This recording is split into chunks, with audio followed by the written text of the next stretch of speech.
Welcome back to the Habits of series, where we examine the skills and tendencies and proclivities of the greatest guitar players in the world. Today, we're going after the man, the myth, the legend himself, John Petrucci. I've had the privilege to meet Mr. Petrucci. Does beard have anything to do with tone? Beard has a lot to do with tone. Okay. Yeah. He's a very kind and humble man. You wouldn't expect that from the fervor with which he commands the guitar. And I'm also lucky enough to have one of his guitars. No, really, this is supposed to be his guitar. My friends at Ernie Ball contacted me and they were like, hey, we were gonna send this guitar to John, but he got a different one instead. Do you want this one? And I said what any sane person would say.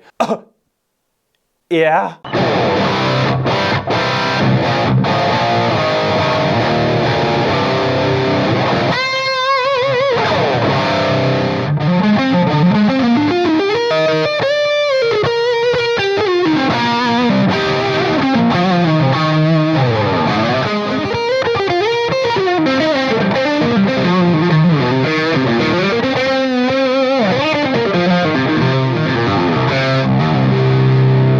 So in a nutshell, yeah, this guitar is pretty effing sick. This is the Music Man Majesty 2019 edition in Stealth Black. However, don't feel discouraged if you can't get your hands on a Majesty, because while tone is important, and obviously I have the tools in order to get pretty close to John's tone, the actual lick learning and tendencies with which these guitar players play, I think, is more important. I'm not going to teach you precise licks from, say, Dream Theater or Liquid Tension Experiment or any of John's solo stuff.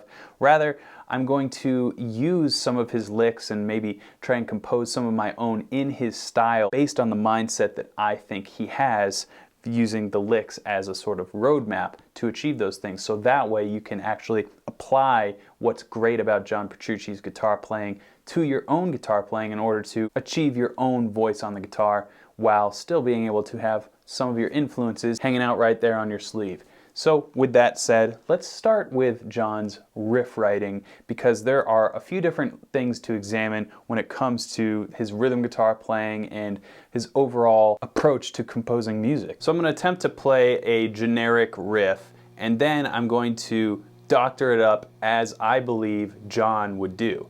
So here's the generic riff.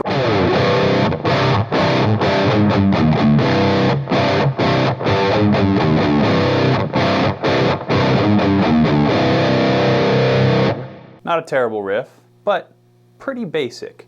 John likes to get a little bit more complex, even with the most simple riffs in his music. So he might employ different rhythms with that still grooving foundation. So that big open chord would still remain a constant as the foundation. But here's what I think he might try first.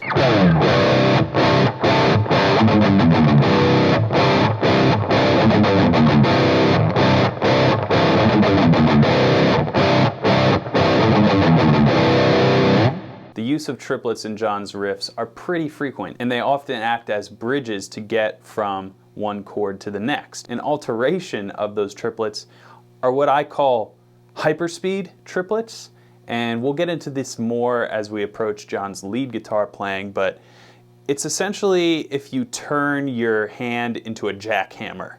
It's not necessarily something that has to be perfectly articulated. It's really more about the effect I've found if we're trying to kind of go for John's style but not necessarily match him exactly. So here's what I mean, and then I'll break it down.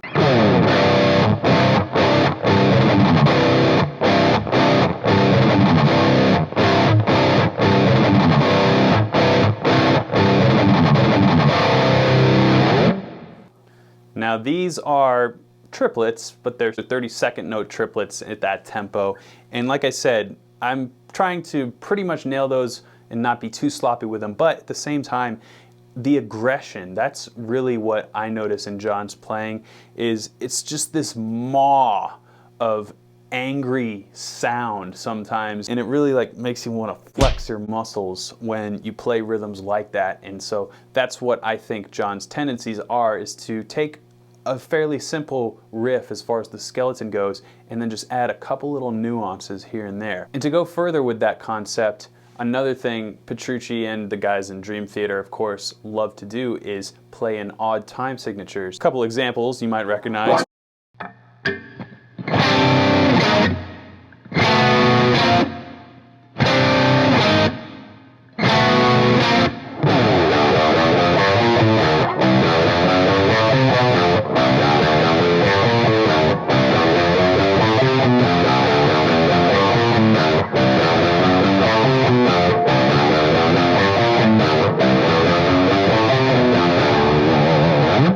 So that's the opening riff from Air to Mania. It's a 5/4 riff, but it does like this Led Zeppelin-ish sort of thing where in Black Dog, you know, when the riff sort of drops out and speeds up a little bit, it does that in the Air to Mania riff as well. And I think this is just something that is constantly found in John's guitar playing, is his ability to have a groove, but also have it be like just the most opposite thing you would have played. So I guess that's the definition of progressive rock and metal, is being progressive in the way you play the instrument. So another example of that, which I also find highlights John's ability to take something that's kind of basic and make it just infinitely cooler, is the riff from Damage Control that starts off the song.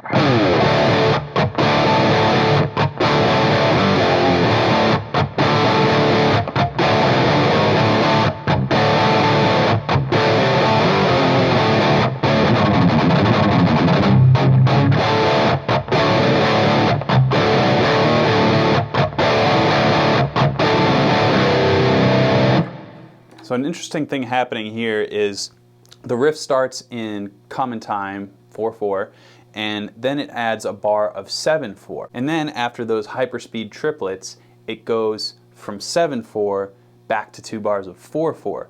So it's this cyclical motion that happens. So here's what I mean.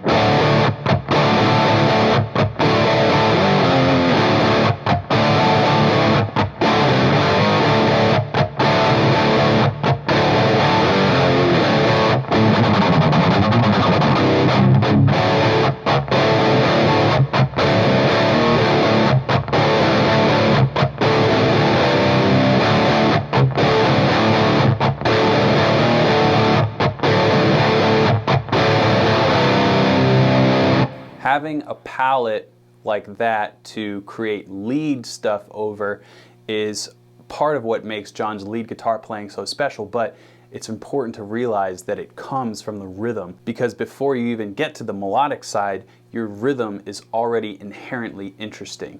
So that goes for obviously a lot of guitar players who like to write in odd meter, but John, I think, is one of the pioneering legends of that type of music. So as we move forward, let's get to some of John's lead guitar playing, shall we?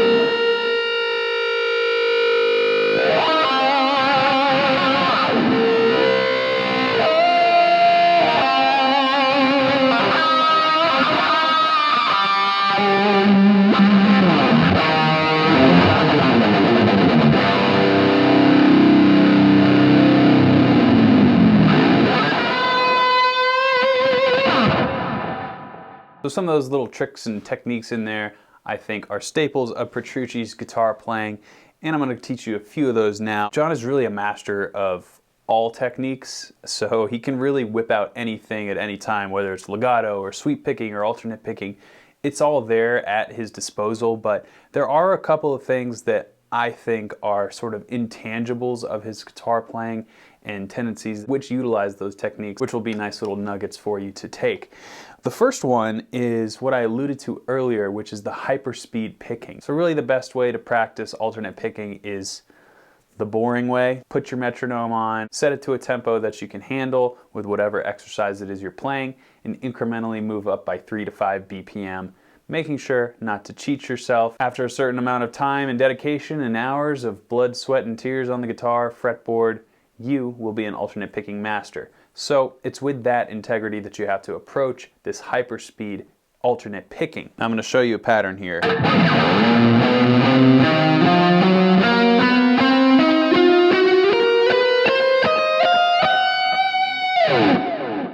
That is what we're going to be hyperspeed picking, and if you notice, it's just 3 octaves of one lick. I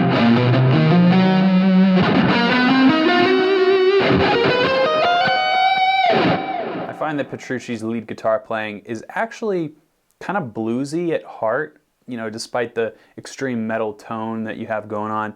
There's a lot of pentatonic and natural minor stuff with little intervals thrown in to mix it up.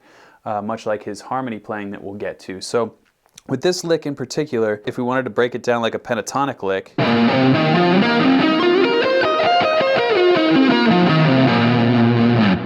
we're just adding a couple chromatic notes here and there. So on this first line, instead of, we have, and then on the next string, we have an added flat 5. So with this, you can actually practice those lines individually. So like,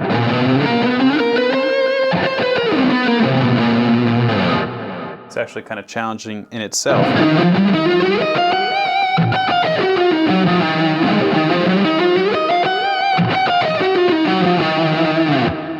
So it's being that well acquainted with these types of licks that you can really pull them off in the most convincing manner. And to address this actual lick, we are taking these patterns and going hyperspeed, 30-second triplets through to the end. And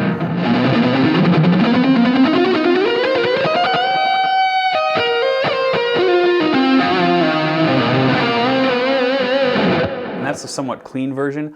I find in the heat of the moment, like if you're playing a guitar solo and you're not just practicing this one lick, you can actually get even faster than that and not necessarily try and articulate the notes completely accurately. I know that kind of goes against playing proficiently, but again, the attitude of this type of run I find is different than, you know, the regular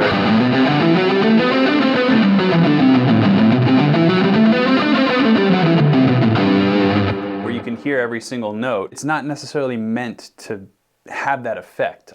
At least my opinion. I think it's more about the just onslaught and flurry of notes.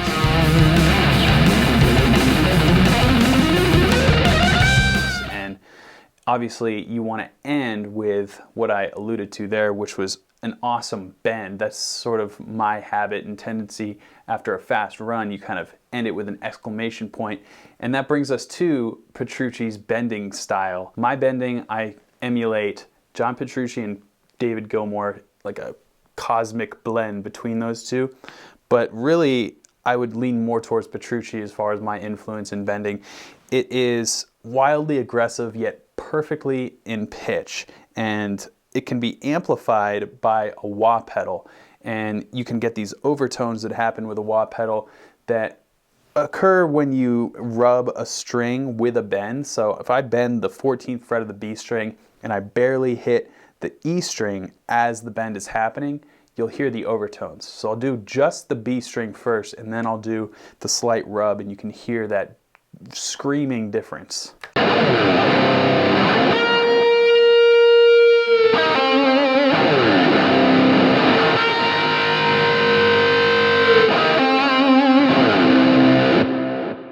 As you heard there, I think that Petrucci does this on purpose, and it's really something that I've integrated in my guitar playing. It's the most savage thing you can do on a guitar, really. And as I alluded to before, you can use a wah pedal to really amplify those harmonics.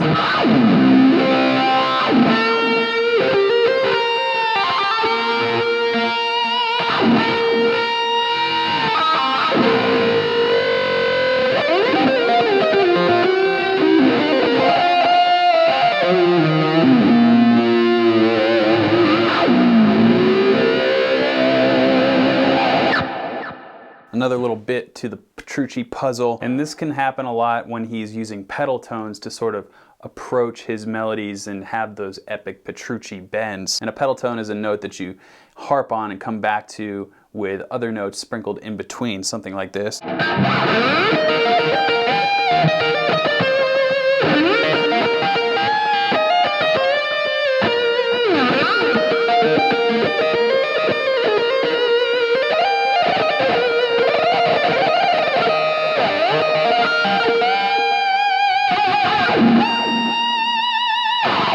It's very Petrucci-like to sort of arpeggiate certain harmony as he is building his melodies, and it's just instantly recognizable to me with his guitar playing. Blending the cool rock licks with the arpeggiated stuff and the octave jumps to really be as expressive as possible.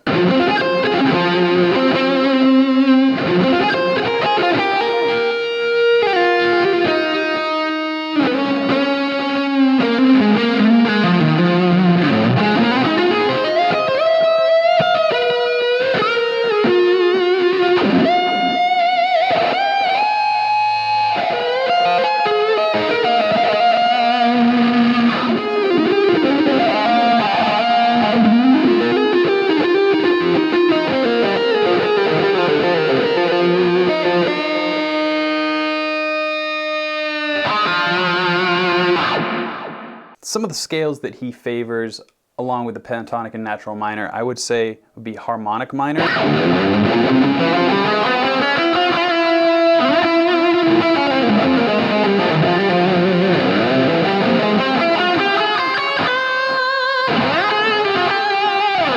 Moving on to Petrucci's rhythm guitar playing in a clean context, this is where we can really find some beautiful stuff, because keeping with that theme of taking something that's pretty simple and then just adding a little bit of Petrucci goodness to the pie, I think a good place to start would be to picture some chords that you know, some pretty simple chords. So here's the first chord that a lot of people learn, a G chord.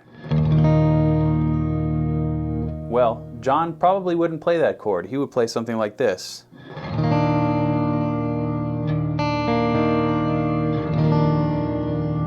Just a little bit more colorful, obviously taking the root note and putting it down to a major seventh. How about a regular A minor chord? We could take a few different approaches. I like this inversion, and this is something that I picked up from John in another one of his compositions.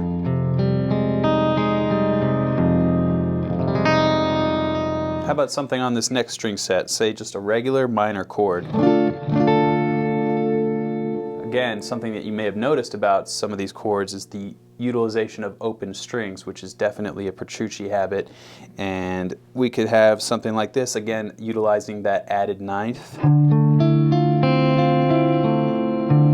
And obviously the great thing about having a down-tuned guitar like this is it just makes all the chords so much fuller.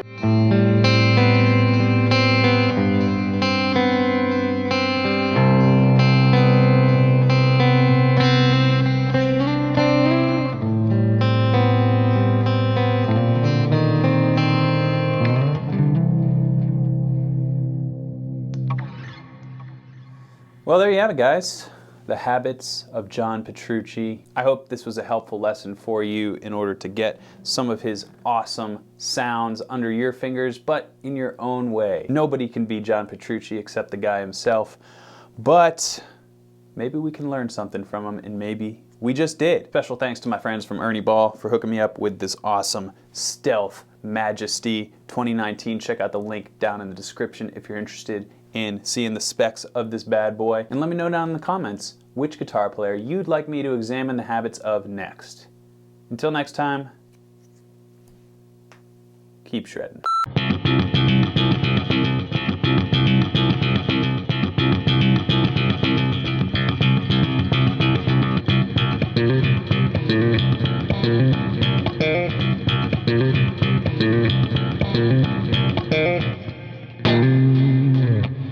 Okay, that's not a John Petrucci habit, but it is pretty cool to do.